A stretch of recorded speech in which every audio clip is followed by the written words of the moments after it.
इसलिए मोदी से अब डरने की जरूरत नहीं है। लेकिन मोदी है कि हर राज उगलवा लेगा, हर राज साथ में लेकर के उगलवा लेगा और फिर ऐसा डंडा चलेगा कि तुम्हारी 7 पुश्तें याद रखेंगी।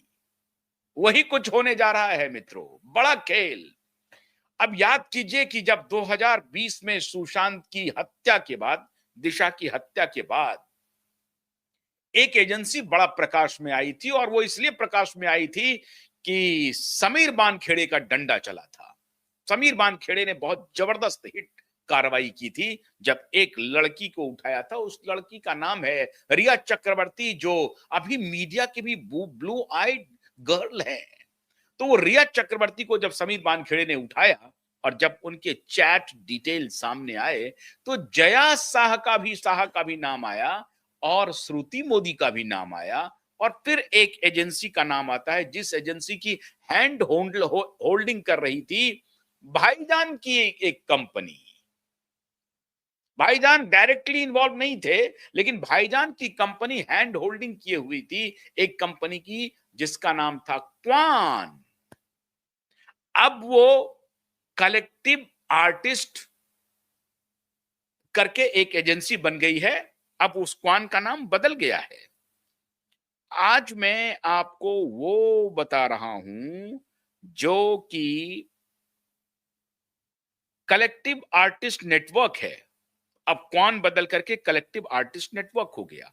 उस वक्त भाईजान की एक एजेंसी थी जो क्वान की हैंड होल्डिंग कर रही थी, और उसमें कुछ स्टेक था क्वान का भी।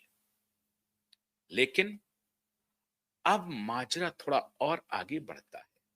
अरे इस क्वान का जो उस वक्त का सीईओ हुआ करता था, ये ऐसे ही बात नहीं है कि आपके पास जो नाम आ रहे हैं अनिर्बन दास बल, ये शुरुआती को फाउंडर हुआ करते थे। ये बलात्कार और मोलेस्टेशन के मामले में गिरफ्तार हो चुके हैं। हाँ, क्वान का बड़ा अद्भुत खेल चल रहा है। ये क्वान के को फाउंडर हुआ करते थे अनिर्बन दास बल, जो बलात्कार और मोलेस्टेशन के केस में गिरफ्तार हो चुका था। उनका नाम बड़ा सुर्खियों में आया था, उसके बाद उसको हटाया गया क्वान से। इस क्वान में इन्वेस्टमेंट था सलमान खान की कंपनी का, सलमान खान की एजेंसी का। वो सब मैं इसके ऊपर मैं डिटेल आपको वीडियो बना चुका हूं। अभी आज जो जानकारी मेरे पास आ रही है उसका क्या इनपुट है, उसको आज मैं क्यों फ्लैग कर रहा हूं। क्या इसका संबंध है, ये जो ड्रग पकड़ा रहे हैं इससे इसका क्या संबंध है, और क्यों प्रधानमंत्री ने जो जोहान्सबर्ग में कहा है कि ड्रग कार्टेल पे हमें कुठाराघात करना पड़ेगा, क्यों कह रहे हैं। और कल ही मैंने आपको बताया था कि मुंबई के लोग होशियार हो जाइए, और अब जानकारी मिल रही है कि वो सारी डिटेल फाइल इन्फोर्समेंट डायरेक्टरेट ने सीधा दिल्ली दरबार को भेज दिया है। और दिल्ली दरबार में जाकर के पता चला है कि कौन में आजकल नई नई खिलाड़ी सब जो पहुंची है उसका सारा खेल अब डाइवर्सिफाई हुआ है। अब आप थोड़ा ध्यान से हमारे शब्दों को पकड़ते जाइए। तो माननीय मोहतरमा रिया चक्रवर्ती ने एक फैशन आउटलेट का इधर उद्घाटन किया।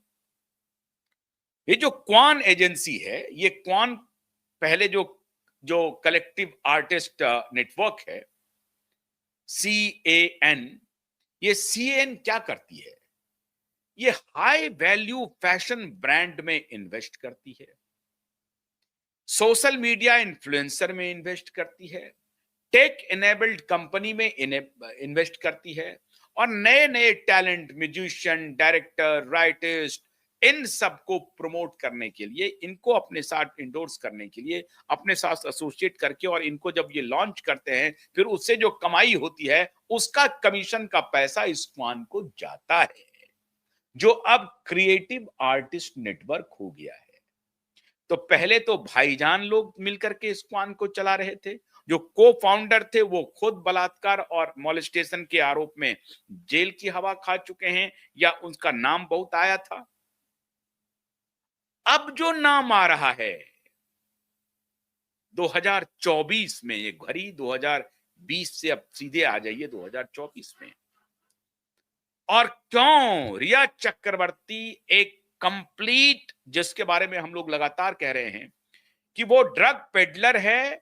समीर बानखेड़े ने 3000 पेज के डॉक्यूमेंट सबमिट किए हुए हैं ऑलरेडी। उसके ड्रग पेडलिंग का धंधा सर्वविदित है। रिया चक्रवर्ती और आदित्य ठाकरे के गंभीर रिश्ते हैं। और अब रिया चक्रवर्ती का जो एक रिश्ता आ रहा है न्यू बॉयफ्रेंड का, वो कैसे अंजाम तक पहुंच रहा है और कैसे उनका फैशन शो, प्रकाश फैशन जो आउटलेट है वो प्रकाश में आ रहा है, और कैसे वो बहादुर 120 बहादुर के स्क्रीनिंग पे जाती हैं, फोटो खिंचवाती हैं, और उसके बाद अपने दोस्त आदित्य ठाकरे से थोड़ी कुछ ही दूरी पर रहती है, फिर बाहर जाती हैं। सब कुछ चंगा चल रहा है। लेकिन मोदी के पास जब सारा सबूत पहुंचता है ना, तो मोदी हरी झंडी दे देता है। और तब तक, जब तक कि मोदी के पास नहीं पहुंचता है, लोगों को यह लगते रहता है कि अरे मोदी तो सब कुछ जानते हैं, मोदी कुछ नहीं कर रहे हैं, मोदी कुछ नहीं कर रहे हैं, मोदी कुछ भी नहीं कर रहे हैं। नहीं नहीं नहीं नहीं नहीं नहीं, अभी जानकारी बहुत तगड़ी है, वो मैं आपको बताता हूं। आपने देखा होगा कुछ दिन पहले एक माननीय थे जिन्होंने प्रधानमंत्री मोदी का इंटरव्यू लिया था, माननीय निखिल कामत। निखिल कामत साहब का इन्वेस्ट कौन में है,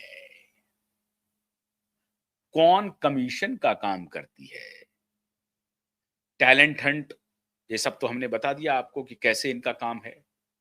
और निखिल कामत ने जो कौन में इन्वेस्ट किया है वो गुरुहा के माध्यम से किया है। इनकी एक कंपनी है गुरुहा, उनके माध्यम से इन्होंने कौन में इन्वेस्ट किया है 2024 में। भाई क्यों कौन में इन्वेस्ट किया है? अब निखिल कामत बिल गेट्स का रिलेशन, बिल गेट्स और आधार पूनावाला का रिलेशन, आप समझ रहे हैं? गैंग वही है, गैंग वही है। Adar Poonawalla Bill Gates, Nikhil Kamath Bill Gates, Adar Poonawalla Dharma production में 50% स्टेक। धर्मा प्रोडक्शन किसका? करण जौहर का।